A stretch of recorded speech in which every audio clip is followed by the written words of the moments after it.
గత 9 రోజులుగా అసెంబ్లీ సమావేశాలు జరిగినాయి.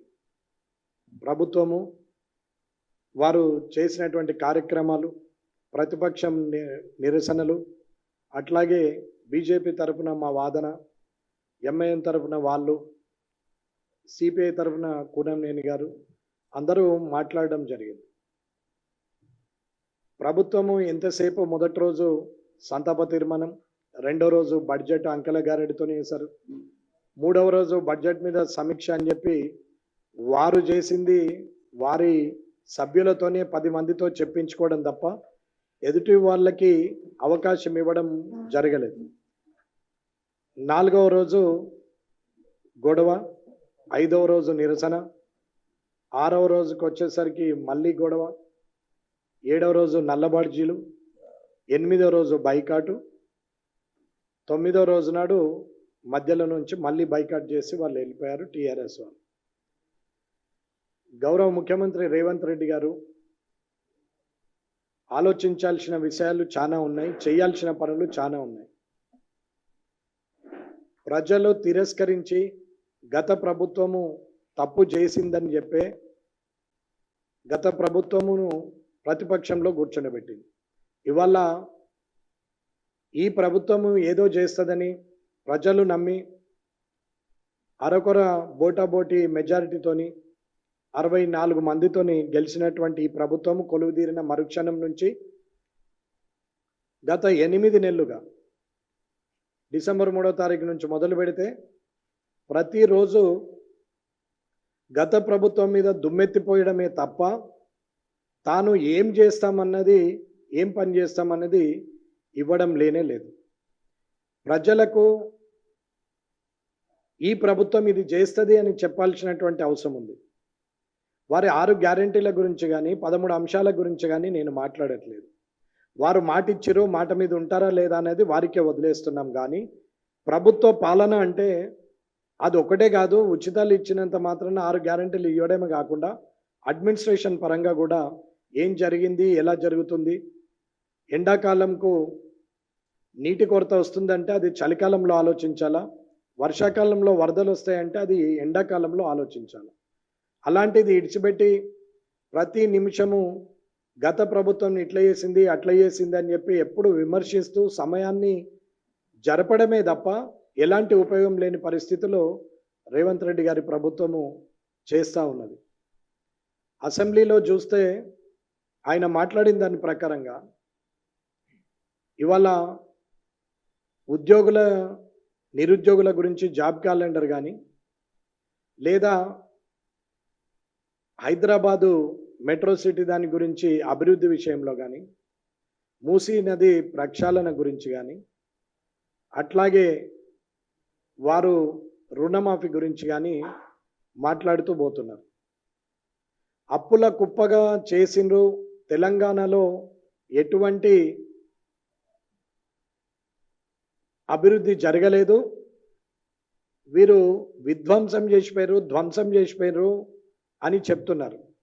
సరే, విధ్వంసం అనే వర్డైనా ధ్వంసం అనే వర్డైనా కనీసం కళ్ళకు కూడా కనపడాలి. విధ్వంసం చేసిపోయినటువంటి ఈ తెలంగాణలో, అప్పుల పాలైనటువంటి ఈ తెలంగాణలో మరి 31,000 పెట్టి రుణమాఫీ ఎలా జరుగుతుంది? 1,50,000 కోట్లతోని మూసీ నది ప్రక్షాళన ఎలా చేస్తారు?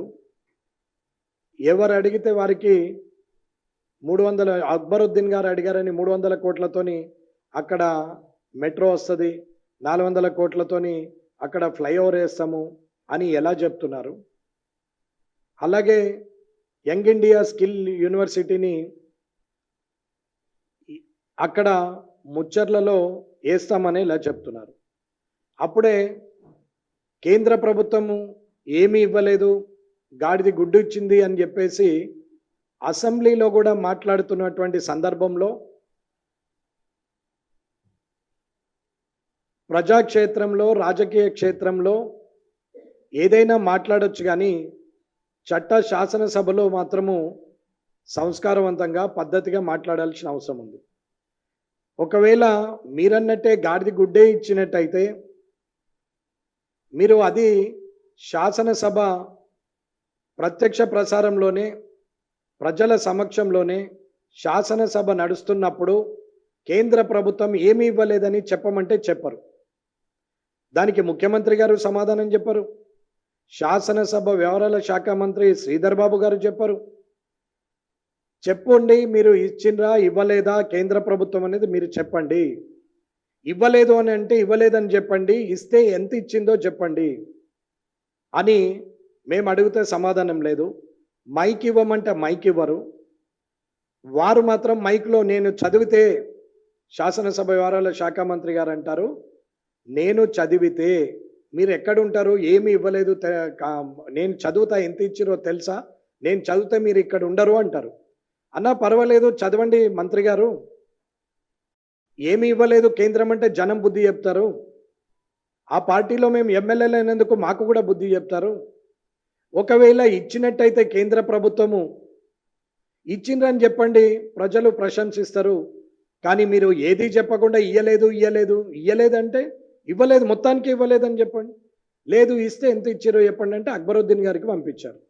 వీళ్ళకి ఏం భయమో అర్థం కాదు. 7 ఉన్న ఒక్క వ్యక్తి 2 గంటలు 3 గంటలు మాట్లాడినా కానీ అక్బరుద్దీన్ గారు మాట్లాడితే సినిమా చూసినట్టు నిమ్మలంగా కూర్చుండి మాట్లాడతారు. అట్లాగే చూస్తారు. 8 మంది బీజేపీ సభ్యులు ఉన్నటువంటి బీజేపీ సభ్యులకు 15 నిమిషాల సమయం ఏమంటే కూడా ఇయర్ కట్ చేస్తారు. ఇకపోతే టీఆర్ఎస్కి వాళ్ళకి పాత పురాణం భూత పురాణం తప్ప ఇంకా వేరే ప్రజా ప్రయోజనాలు ఏమీ లేవు, ప్రజా సమస్యలు పట్టింపు లేవు.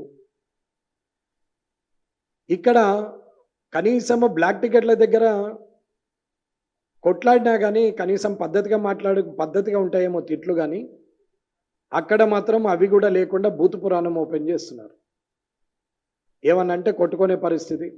ఇక్కడ పెద్ద మనుషులకు అక్కడ పెద్ద మనుషులకు కనీసం బుద్ధి చెప్పాలనే ఆలోచన కూడా లేదు. తీరా అక్బరుద్దీన్ గారితో చెప్పేస్తే, अकबरुद्दीन साहब आप बोलने का जरूरत नहीं है, वहाँ पे जो मुख्यमंत्री जी है वो एलए मिनिस्टर साहब है, वो दोनों बात करना, दोनों बोलना, वो दोनों ऐलान करना आम जनता के सामने, केंद्र सरकार कुछ भी नहीं दिया, आप बोलो ये बात बोलो बोल के मैं बोले तो भी అక్బరుద్దీన్ తో చెప్పిస్తారు. ముఖ్యమంత్రి సపోర్ట్ చేయడు. కేంద్ర మంత్రి కిషన్ రెడ్డి గారు 9 లక్షల కోట్లు ఇచ్చినట్టు పవర్ పాయింట్ ప్రెజెంటేషన్ ఇవ్వగానే కాదు, ఇచ్చింది కాదు అని మాట్లాడతారు. మళ్ళీ అప్పుడు ముఖ్యమంత్రి గారు ఏమంటారు, ఇది మేము వెళ్తాం, మీరు కూడా రండి, మీ టికెట్లు మీరు తీసుకున్నా మా టికెట్లు కూడా మీరే తీయండి, ప్రభుత్వం జర అప్పులలో ఉంది అంటాడు. అప్పుడప్పుడు మళ్ళీ 150,000 కోట్లు పెట్టి నేను మూసీ నది ప్రక్షాళన చేస్తా, అక్బరుద్దీన్ గారికి 300 కోట్లతోని మెట్రో చేస్తా అంటాడు. ఇవాళ ఏమి చెప్పినా కానీ అప్పుడే అప్పులు అంటాడు, అప్పుడే మళ్ళీ శాంక్షన్లు అంటాడు, అప్పుడే శంకుస్థాపనలు అంటాడు, అప్పుడే మళ్ళీ తెలంగాణ విధ్వంసం జరిగిపోయిందని అంటాడు. అసలు ఒక ముఖ్యమంత్రిగా, ఒక శాసనసభ వ్యవహారాల మంత్రిగా వారు ఆ పదవికి వన్నెదేవాలి కానీ చిన్నపిల్లల్లాగా మాట మీద నిలబడకుండా ఎవరికి దొరికితే వారు ఇష్టం ఉన్నట్టు మాట్లాడుతున్నటువంటి సందర్భం. జాబితా క్యాలెండర్ను, ఉద్యోగ క్యాలెండర్ను అనౌన్స్మెంట్ చేశారు. పర్వాలేదు, ఉద్యోగాలు వచ్చి ప్రమోషన్ల మీద ఉద్యోగి ఒకటి ఆలోచిస్తాడు. ఉద్యోగం వచ్చినప్పుడు నేను రిటైర్ అయ్యేటప్పుడు ఈ స్థాయిలో ఉంటా అని ఆలోచిస్తాడు. కానీ ఉద్యోగాలు ఇచ్చుడు సంబంధి దేవుడెరిగి ప్రమోషన్లు ఇచ్చే పరిస్థితుల్లో కూడా లేదు. గత 10-12 సంవత్సరాలుగా మురళీధర్ రావు గారు కానీ, గణపతి రెడ్డి గారు కానీ, కిషన్ రావు గారు కానీ వీళ్ళందరూ కూడా ఎక్స్టెన్షన్ మీద రిటైర్డ్ ఎంప్లాయీస్ని అట్లనే కంటిన్యూ చేస్తూ పోతున్నారు. కింది స్థాయి ఉద్యోగులు ప్రమోషన్ రాక అక్కడే ఆగిపోయి సిఈ లెవెల్లో రిటైర్ అయిపోతూ పోతున్నారు. మరి తుల్జానంద్ గారు ఉన్నారని చెప్పి చారి గారిది ఆగింది అసెంబ్లీ సెక్రటరీగా. ఇవాళ చారి గారు ఎక్స్టెన్షన్లో ఉంటే నెక్స్ట్ మంత్ రిటైర్ అయిపోయే అతను సెక్రటరీగా ప్రమోషన్ రాకుండానే రిటైర్ అయిపోయే పరిస్థితి. ఇట్లా నేను ఒక 5-6 పేర్లు చెప్తే మిగతా వాళ్ళది లేదని కాదు, సెక్రటరేట్ మొత్తం మీద కూడా రిటైర్మెంట్ ఎంప్లాయీస్తోనే రన్ చేస్తున్నారు. ఎందుకు? మతలబ్ ఏంది? అవసరం ఏముంది? వారికే అంత తెలివితేటలుండి రాష్ట్రాన్ని నడిపే పరిస్థితిలో ఉన్నారు అని మీరంటే, వారి తర్వాత తరము, తర్వాత ఉన్నటువంటి ఉద్యోగులు పనికిరాని వారా, అసమర్థులా అనేది ఒకసారి ఆలోచించాలి. రిటైర్మెంట్ ఉద్యోగులను నేను తీసేస్తాని అసలే తీసుకొని పేపర్ స్టేట్మెంట్ ఇచ్చిన ముఖ్యమంత్రి గారు నిన్న అసెంబ్లీలో అడుగుదామని అంటే మైకే ఇవ్వరు. ఏం మాట్లాడతారని అడుగుతారు. అసెంబ్లీలో మాట్లాడినంత మాత్రాన మీడియా పాయింట్ దగ్గర మాట్లాడచ్చే అవకాశం ఉంది. అది లేకపోతే ప్రెస్ మీట్ చేసే అవకాశం ఉంది. ప్రజలకు ఏదో ఒక మాధ్యమం ద్వారా అయితే చెప్పగలుగుతాం. ఇకపోతే రెండోది మంత్రుల పేషీలు. ఒక్కొక్క దగ్గర 20 మంది, ఒక ఓఎస్డి, పిఎస్, పిఏ, ఒక అటెండర్ ఉండాల్సినటువంటి మంత్రి పేషి ఇవాళ 20 మందితో ఉన్నారు. ఆ 20 మంది కూడా అవుట్సోర్సింగ్ ద్వారా తీసుకుంటారు. ఆ అవుట్సోర్సింగ్ కూడా ఎవరి ద్వారా అనేది తెలియదు. అంతా వాళ్ళకి దగ్గర ఉన్న వాళ్ళు. 2 పోతే 6 ఛాయ్ ఇచ్చేటోళ్ళు ఉంటారు. 2 పోతే 6 ఛాయ్ ఇచ్చేటందుకు ఉంటారు వాళ్ళు. ఒక్క పేపర్ కావాలంటే 8 మంది ఉంటారు పేపర్ అందించేందుకు. ప్రజాధనం ఎంత దుర్వినియోగం అయిపోతుంది అనేది ఒకసారి ప్రజలు గమనించాలని చెప్తున్నాం. ఇది మంత్రుల పేషీలు. ఇకపోతే తర్వాత ప్రిన్సిపల్ సెక్రటరీస్ పేషీలల్లా ఒక్కొక్కరికి 2, 4, 6, 8, 9 డిపార్ట్మెంట్లు ఇస్తున్నారు. అంటే మిగతా కలెక్టర్లు, ఐఏఎస్లు అసమర్థులనా, లేకపోతే వీరే సమర్థులనా? ఇంకొకరికి అదనపు భారం అవుతుందనా? మరి ఇన్ని డిపార్ట్మెంట్లు ఒక్కొక్కరికి ఎందుకు ఇస్తున్నారు అనేది అర్థం కాదు. అంటే రిటైర్ అయిన ఉద్యోగస్తులే సమర్థులు, వారి తర్వాత తరం వారు సమర్థులు గారని అన్నట్ట. ఉన్న కొందరు కలెక్టర్ల ఐఏఎస్లకే డిపార్ట్మెంట్లు ఎక్కువ ఇవ్వడం వల్ల మిగతా ఐఏఎస్లు అసమర్థులనా ఏంటి అనేది ఆలోచించాలి. అన్నిటికన్నా ముఖ్యమైనది, ఒక డిపార్ట్మెంట్లో కొన్నేళ్ళు పనిచేసినటువంటి ప్రిన్సిపల్ సెక్రటరీ ఇంకొక డిపార్ట్మెంట్కు మారినప్పుడు ఆయన వెంబడే ఉన్నటువంటి ఓఎస్జీని, పిఎస్ను, పిఏను వాళ్ళని అదే టీంగా తీసుకెళ్తున్నారు. వీరు ఎక్కడికి ట్రాన్స్ఫర్ అయితే వీళ్ళ టీం అక్కడికే వస్తుంది. వాళ్ళే ఉంటారు. 10 ఏళ్ళు 15 ఏళ్ళు అయినా వాళ్ళే ఉంటారు. దేని కొరకు అది? ఏం పని కొరకు అది? ఏం కన్వీనియంట్ ఉందని వాళ్ళని తీసుకెళ్తున్నారు. డిపార్ట్మెంట్ మారినప్పుడు ఆ డిపార్ట్మెంట్కి సంబంధించిన వాళ్ళని పెట్టుకోవాల్సింది పోయి ప్రైవేటు వ్యక్తులను ఓఎస్డీలుగా పెడితే 25-30 సంవత్సరాలుగా సీనియారిటీ ఉన్నటువంటి ప్రభుత్వ ఉద్యోగులు వారి ముందర చేతులు కట్టుకొని నిలబడుతున్నారు. ప్రభుత్వ ఉద్యోగి సంతకాలు పెడితే ఉద్యోగం మీద సమస్య వస్తుంది, రేపు పొద్దున టర్మినేషన్ అవుతుంది, ప్రమోషన్లు రావు, ఇంక్రిమెంట్లు రావు అనే భయంతో ఉంటారు. కానీ రిటైర్మెంట్ అయినటువంటి ఉద్యోగిని ఎక్స్టెన్షన్ పెడితే ఏం భయం ఉంటుంది? థర్డ్ పార్టీ ద్వారా ఓఎస్డీలను పెట్టుకుంటే ఏం భయం ఉంటుంది అనేది ప్రభుత్వాన్ని అర్థం చేసుకోవాలని చెప్తున్నాం. సాక్షాత్తు ముఖ్యమంత్రి గారు ఆంధ్ర క్యాడర్కి సంబంధించిన 2 శ్రీనివాసరాజు గారిని వారిని తీసుకొచ్చి 2 అడ్వైజర్లుగా పెట్టుకున్నారు సీఎం వల్ల. ఆంధ్ర క్యాడరు, ఆంధ్రాలో చీఫ్ సెక్రటరీగా రిటైర్ అయిన వాళ్ళని. ఇదే ముఖ్యమంత్రి గారు నేను రిటైర్ అయిన ఆఫీసర్లు అందరినీ తీసేస్తా అని చెప్పిండు. ఇట్లా కనీసము సెక్రటరేట్ మొత్తం మీద సగం వాళ్ళే ఉండే పరిస్థితి వచ్చింది. వీరు ఉద్యోగాలు ఇస్తామని చెప్తారు. 3 సిటీలు అయిపోయినాయి, 4వ సిటీ ముచ్చర్లు అవుతుంది. ఫ్యూచర్ సిటీ అని దానికి ఒక పేరు పెట్టారు. Hitech city, old city, new city, future city, middle city. ఇది పని. ఏమన్నా మాట్లాడితే తెలంగాణ నిర్మాణం, తొలి నిర్మాణం, మలి నిర్మాణం, మలి తొలి నిర్మాణం, ఎల్లకాలం తెలంగాణ పేరు చెప్పి బతికడే తప్ప 10 సంవత్సరాలైంది తెలంగాణ వచ్చి. తెలంగాణ వచ్చిన తర్వాత కూడా ఇంకా తెలంగాణ పేరు చెప్పుకుంటూ ధ్వంసం, విధ్వంసం, నిర్మాణం, తొలి నిర్మాణం, మలి నిర్మాణం అనుకుంటూ యాస ప్రాస ఉపయోగిస్తూ దుమ్మెత్తి పోస్తూ అసెంబ్లీలో ప్రజా సమయము 65 గంటలు 95 గంటలు నడిచినటువంటి అసెంబ్లీ అని చెప్పినటువంటి ఈ వ్యక్తులు అందులో ప్రజా సమస్యల మీద పనికొచ్చిన ఒక్క మాట గురించి డిస్కషన్ ఏమైందో ఒక్కసారి పాత్రికేయులు మీరు అందరూ చూస్తున్నారు, ప్రజలు కూడా వింటున్నారు, ఒక్కసారి ఆలోచించండి. అసెంబ్లీలో 317 జీవో సమస్య ఉంది, 46 జీవో మీద సమస్య ఉంది, సమగ్ర శిక్ష అభియాన్ను ఉద్యోగస్తుల పర్మనెంట్ది ఉంది, గురుకుల అవుట్సోర్సింగ్ ద్వారా తీసుకున్న వాళ్ళకు ఇవాళ 10 సంవత్సరాల తర్వాత రోడ్డు మీద పడేసినటువంటి వారి ఉద్యోగ సమస్య ఉంది, కాంట్రాక్ట్ ఎంప్లాయీస్ పర్మనెంట్ సమస్య ఉంది, ప్రమోషన్ల సమస్య ఉంది, పిఆర్సి సమస్య ఉంది, సరెండర్ లీవ్ సమస్య ఉంది, డిఏల సమస్య ఉంది, టీఏల సమస్య ఉంది, రైతులకు రైతు భరోసా సమస్య ఉంది, విత్తనాల సమస్య ఉంది, ఫర్టిలైజర్ సమస్య వస్తుంది. రేపు ప్రొద్దున ఎండాకాలంలో నిన్న మొన్నటి వరకు నీటి కొరత ఉండే.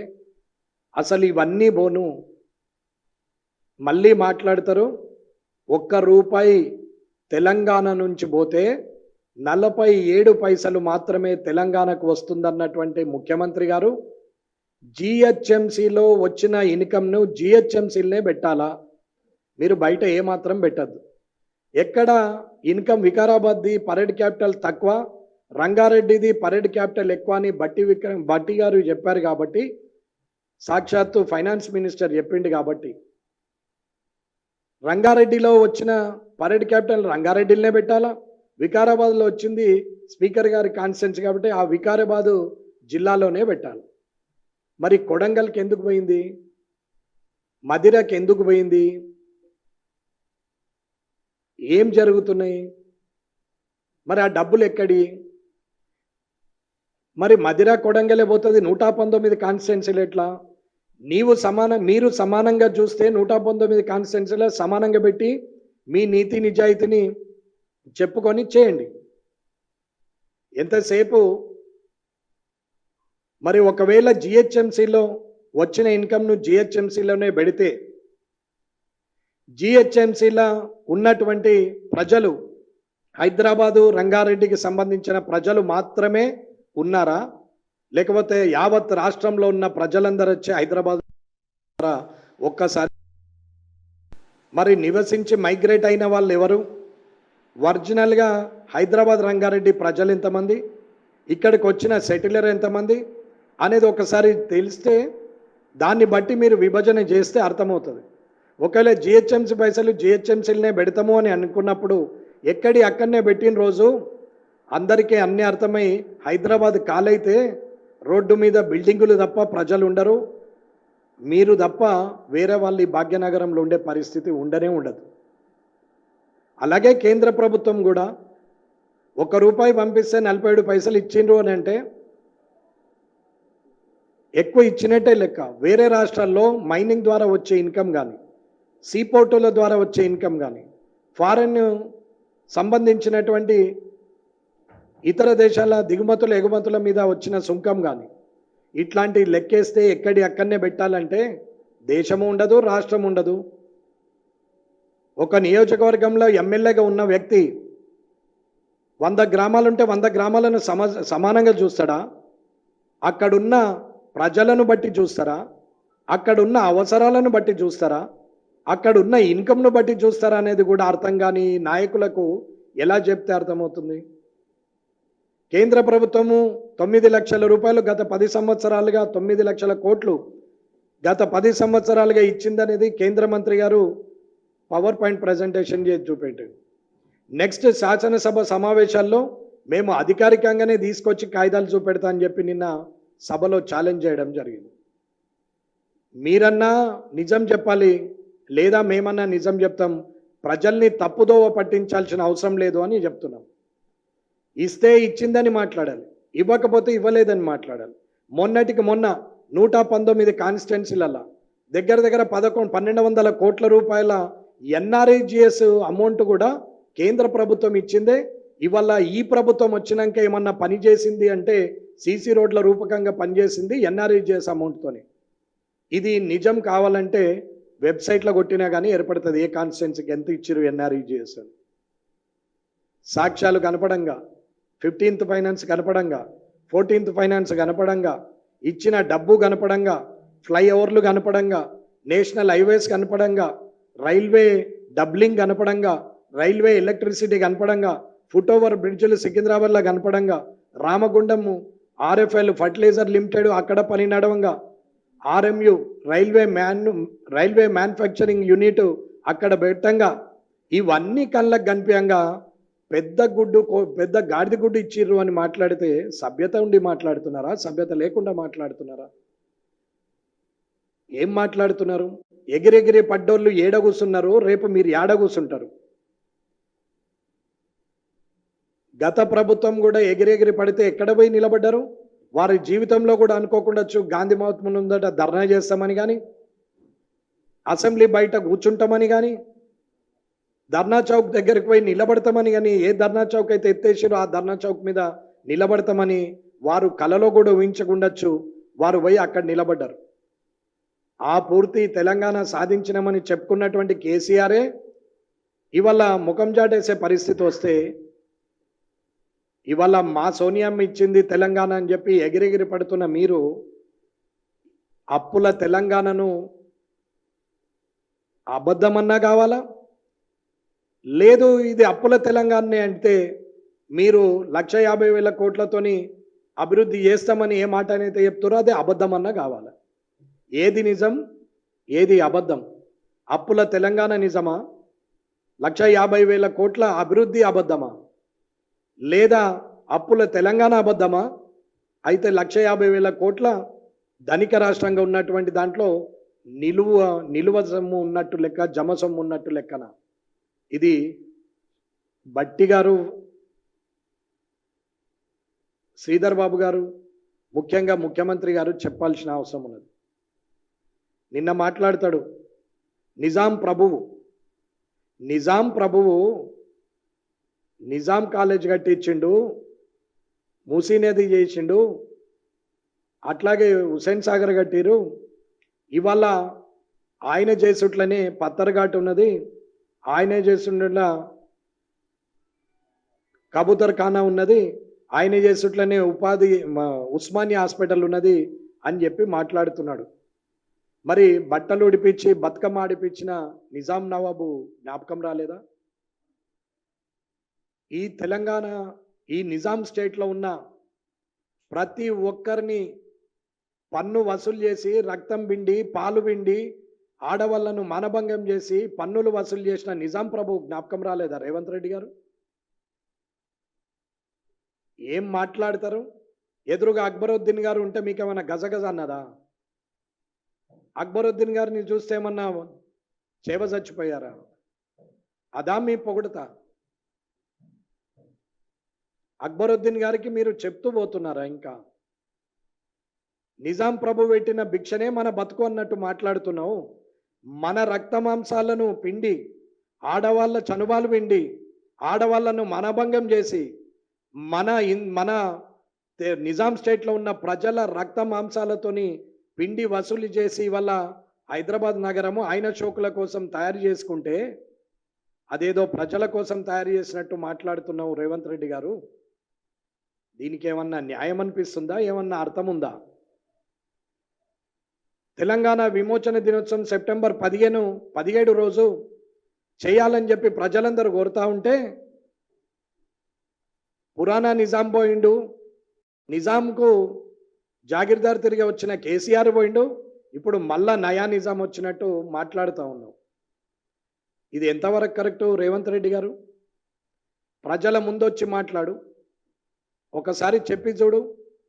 అక్బరుద్దీన్ గారి సహకారం తీసుకుంటే దానం నాగేందర్ గారు గెలుస్తారని చెప్పి భూతు పురాణం మాట్లాడిన దానం నాగేందర్ గారు అక్బరుద్దీన్ వచ్చి క్షమాపణ చెప్పాలంటే చెప్పినావు.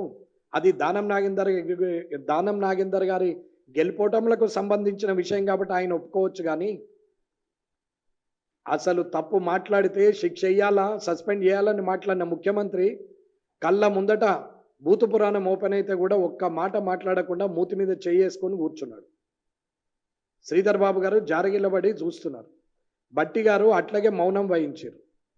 పొంగులేటి శ్రీనివాసరెడ్డి గారు అట్లాగే కూర్చున్నారు. సీతక్క గారు ఒక్క మాట మాట్లాడలేరు. పొన్నం ప్రభాకర్ గారు నవ్వుతుంటారు. ఎదుటి ఆఫ్ ద రికార్డులో కూడా మాట్లాడినటువంటి ఎదురుగా ఉన్న ఎమ్మెల్యేలకు కూడా కనీసం ఏం మాట్లాడుతున్నాము, ఎలా మాట్లాడుతున్నాము, సభా సంప్రదాయాలు ఏందనేది కూడా తెలియని పరిస్థితుల్లో తెలిసిన వ్యక్తులు తెలియని వ్యక్తులను ఉసిగొలుపుతూ అసందర్భంగా అన్పార్లమెంటరీ వర్డ్స్ మాట్లాడుతూ ఉంటే ఈయన మైకులు అన్న మాట వాళ్ళు మైకు లేకుండా అన్నారు. వాళ్ళను తీసి సస్పెండ్ చేసి టర్మినేట్ చేస్తే ఎలక్షన్ లేకుండా 5 సంవత్సరాల దాకా మొత్తానికి ఎలక్షన్లో పోటీ చేయకుండా చేస్తే బుద్ధి వస్తుంది. అప్పుడు నోరుంది కదా, ఒళ్ళుంది కదా, ధనబలం ఉంది కదా, అధికార బలం ఉంది కదా, నేనేదో రాజును అనుకుంటున్నారు. రాజ్యానికి గెలిచిన నియోజకవర్గానికి కానీ మేము సేవకులం, పనోళ్ళము, ప్రజల పక్షాన మాట్లాడాలనే ఆలోచనే లేదు. 95 గంటలల్లో కనీసం గంట సేపు కూడా ప్రజా సమస్యల మీద మాట్లాడలే. ఎంతసేపు బూతు పురాణము, 70 గంటలు బూతు పురాణము, 10 గంటలు ప్రొటెస్టు, ఒక 5 గంటలు వాళ్ళు 10 గంటలు వారు చేసింది వాహవా వావా అనుకోవడానికి, వావా జపానా అనుకోవడానికే సమయం సరిపోలేదు, జహాపానా అనడానికి. ఇక ఉంటే ఒక అరగంట గంట ఉండొచ్చు. ఇది అసెంబ్లీ సమావేశాల విషయం. ఇక పోతే రుణమాఫీ విషయం మాట్లాడారు. రుణమాఫీకి వచ్చేసరికి రైతులకు ఎంత ఇబ్బంది అవుతుందో అర్థం చేసుకోవాలి. ఆధార్ కార్డు మెన్షన్ కాలేదని, రేషన్ కార్డుకి ఏదో సంబంధం ఉందని, ఫ్యామిలీ డిసైడ్ చేయాలని, ఆల్రెడీ రినివల్ అయిందని, ఆల్రెడీ వాళ్ళు లోన్ కట్టేసిరని, ఇవన్నీ సమస్యలు. రైతు భరోసా ఇస్తామని చెప్పి 5 ఎకరాలు 10 ఎకరాలకి ఇస్తామని రైతులతో ఒక డ్రాగన్ చేస్తూ ప్రోగ్రాం పెడుతున్నారు. ఈ రుణమాఫీలో ఉద్యోగస్తుడు ఉన్నాడని తల్లిదండ్రులకు ఆ రుణమాఫీ ఇస్తలేని పిల్లాడు కొడుకు ఉద్యోగం చేస్తున్నాడు, ఇన్కమ్ ట్యాక్స్ కడుతున్నాడని. రుణమాఫీకి మాత్రం ఉద్యోగస్తుడు ఉద్యోగం అడ్డం వస్తుంది, కానీ సిఎంఆర్ఎఫ్కు మాత్రం ఉద్యోగస్తులకు ఉద్యోగం అడ్డం వస్తలేదు. రాజకీయ నాయకులకు సిఎంఆర్ఎఫ్ 80% ఇయ్యాలా, 100% ఇయ్యాలని జీవో తీశారు. కానీ సామాన్య ప్రజానికి 15-20% ఇస్తారు. సిఎంఆర్ఎఫ్లో కూడా సమానంగా చూసే పరిస్థితి లేదు. ఇలా చేస్తూ ఉద్యోగాలు ఇస్తాం, యువతకు భవిష్యత్తు చూపెడతాం, యంగ్ ఇండియా యూనివర్సిటీ స్థాపిస్తున్నాం, స్కిల్ డెవలప్మెంట్ చేస్తాం, జీవనోపాధి కల్పిస్తాం అని చెప్తే 80,000 పుస్తకాలు చదివినటువంటి కేసీఆర్ కన్నా ఆయన పుస్తకాలు చదివిన అన్నాడు, ఈయన 80,000 మాటలే మాట్లాడుతున్నాడు. నోరుంది కదా అని ఇష్టం ఉన్నట్టు మాట్లాడడం, సెటైర్లు వేయడం, ప్రతిపక్షం మీద దాడి చేయడం, ఇదే అనుకుంటున్నారు తప్ప రేవంత్ రెడ్డి గారు ఏమీ అనుకునే పరిస్థితి లేనేలేదు. జిహెచ్ఎంసీలో యాడ్ బిజినెస్ అనేది పెద్ద scam. Lead space, Prakash ads, వీళ్ళందరూ కూడా మొనపలి చేస్తున్నారు. శ్రీనివాస్ గౌడ్ గారు మంత్రి ఉన్నప్పుడు ఆయన, కేటీఆర్ గారు ఉన్నప్పుడు ఆయన, ఇప్పుడు మళ్ళా ముఖ్యమంత్రి గారు బంధువులు. ఈ ఇండస్ట్రీ మీద కనీసము ఒక 50,000 మంది ఈ జిహెచ్ఎంసీలో బతికేటోళ్ళు. ఒక 500 యాడ్ ఏజెన్సీలు మూతపడిపోయే పరిస్థితి వచ్చింది. ఏమనంటే మొనోపలి. ఎక్కడైతే ఉండొద్దో యాడ్స్ అక్కడ ఉంటాయి. మెట్రోకి ఎక్కడ చూసినా సరే డ్రిల్ చేసినటువంటి యాడ్ బోర్డులు ఊగులాడుతూ ఉంటాయి. ఒక గోడ ఇంట్లో కట్టుకున్నప్పుడు ఒక గోడకి యాంగ్లర్ ఒక్క మొల కొడితే ఆ మొల కొట్టడం వల్ల అక్కడ క్రాక్ వస్తుందేమో, హోల్స్ పడతాయేమో అని తిరిగి మళ్ళొక్క మొల కొట్టం. అటువంటిది అలా మెట్రోకు ఒళ్ళన్నీ మొత్తం మొలలు కొడుతూ పోతూనే ఉన్నారు, డ్రిల్ చేస్తూ పోతూనే ఉన్నారు. స్కైవాక్ ఉన్నప్పుడు మనం కింది నుంచి పోతే పైనుంచి అది పడిపోయి ఆల్రెడీ ఒక ఆయనకు దెబ్బ తగిలి చాలా మందికి ఇబ్బంది అయిన సందర్భాలు ఉన్నాయి. 15 ఫీట్ల పైబడి ఎప్పుడు కూడా ఉండొద్దు అంటే మెట్రో ఫుడ్ స్టేజ్లో కానీ మెట్రో లైన్లో కానీ ఇవన్నీ కూడా చేస్తున్నారు. ఇది మెట్రోలో ఉన్న యాడ్ బిజినెస్ స్కామ్. అది సుమారు 500 కోట్ల స్కామ్. అది ఆమ్రపాలి గారికి తెలియదా? ముఖ్యమంత్రి గారికి తెలియదా? పురపాలక శాఖ ఆయన దగ్గరనే ఉంచుకున్నాడు, అర్థం కాదా? రాత్రికి రాత్రి పాతోళ్ళ బోర్డులు బీకి కొత్తోళ్ళ బోర్డులు ఎక్కిచ్చేసి శంషాబాద్ నుంచి మొదలు పెడితే కొంపల్లి వరకు, రామచంద్రపురం బిహెచ్ఎల్ నుంచి మొదలు పెడితే షామీర్పేట ఉప్పల్ మీదకి ఆందాక యాదాద్రి వరకు ఇలాంటి స్కామ్లు గుర్తుకు రావట్లేదు. ఇవి మాట్లాడరు అసెంబ్లీలో. ధ్వంసం, విధ్వంసం, నిర్మాణం, తొలి నిర్మాణం, మలి నిర్మాణం అనుకుంటూ అదే మాట్లాడడం తప్ప ఇంకోటి ఆలోచించరు. బీజేపీ పక్షాన సబ్జెక్టే మాట్లాడాలి, వెల్లులోకి పోవద్దు, పోడియం దగ్గరకు పోవద్దు, పద్ధతిగా ఉండాలి, సభ్యత సంస్కారం నేర్పాలి, రానున్న భవిష్యత్ తరాలకి అసెంబ్లీకి రావాలనుకున్న వారికి కూడా మార్గదర్శకంగా ఉండాలని చెప్పి ఉన్న దగ్గర నుంచే మేము మాట్లాడుతూ ఉన్నాం. కనీసం వచ్చే అసెంబ్లీ సమావేశాలన్నా ఎట్టి పరిస్థితుల్లో ప్రజా సమస్యల మీద తప్ప వేరే మాటలు మాట్లాడొద్దనేది ముఖ్యమంత్రి గారికి చెప్తున్నాం. ప్రతిపక్ష నేత చంద్రశేఖరరావు గారికి కూడా చెప్తున్నాం. మీరు మీ టీం సభ్యులు అంటే మిగతా ఎమ్మెల్యేలు, మీ సహచర ఎమ్మెల్యేలను ఖచ్చితంగా కంట్రోల్లో పెట్టాలి. ప్రజా సమస్యల విషయంలో మాట్లాడాలి. ఏది మాట్లాడాల, ఎవరి గురించి మాట్లాడాల, విఆర్ఏల గురించి, విఆర్ఓ గురించి, 317 గురించి, జోనల్ వ్యవస్థ గురించి, సమగ్ర శిక్ష అభియాన్ గురించి, మున్సిపల్ కార్మికుల గురించి, గురుకులాల గురించి, గురుకులాల పర్మనెంట్ బిల్డింగ్ల గురించి, జ్యోతిరావు పూలే గురుకులంకి పర్మనెంట్ బిల్డింగ్ కానీ, మోడల్ స్కూల్స్ కానీ, విద్యా సంస్థలు, విద్యా వ్యవస్థలో కానీ, వైద్య వ్యవస్థ కానీ, మెడికల్ కాలేజీలకు శాంక్షన్ ఇచ్చారు కానీ ఇన్ఫ్రాస్ట్రక్చర్ ఇవ్వలేదు, దాని శాంక్షన్ కానీ, విద్యార్థులకు చదువుకోవడానికి అవకాశాలు కానీ, ప్రైవేట్ సెక్టార్ కానీ, ఉద్యోగ సంబంధాలు కానీ ఏవీ మాట్లాడలేదు. ఇకపోతే కేటీఆర్ గారు మాట్లాడతారు మొన్న ఫైనల్గా ఒక మాట అసెంబ్లీలో. ఒక కవిత్వం లాగా మాట్లాడారు. జగిత్యాల కవి చెప్పిండట, చాలా బాగా మాట్లాడింది ఈయన కూడా. ఏమని? శ్వేత సౌధం కేసీఆర్, కాళేశ్వరం కేసీఆర్, ట్యాంక్ బండ్ కేసీఆర్, హైదరాబాద్ కేసీఆర్ అనుకుంటే ఇవన్నీ మాట్లాడండి. నిరుద్యోగులు కూడా కేసీఆర్,